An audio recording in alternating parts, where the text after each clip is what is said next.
Assalamualaikum warahmatullahi wabarakatuh mga higala igsuon, another day, another reminder na pud ta karon ug adunay usa ka pangutana nga naa pa bay salatu tarawih kung makit-an na ang buwan sa Syawal.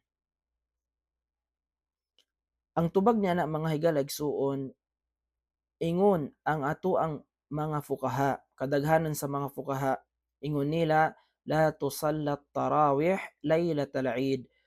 Dili na magsala og tarawih sa gabii sa Eid, lianna salata tarawih tushra'u fi Ramadan. Tungod kay ang sala nga tarawih gitugot lamang kini sa buwan sa Ramadan. Kay mao ni ang espesyal sa buwan sa Ramadan nga naay salatut tarawih.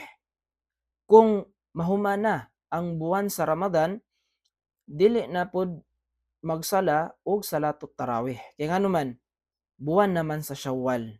Walay salatut tarawih sa buwan sa Syawal. Ug ari na lang taman, assalamu alaikum warahmatullahi wabarakatuh.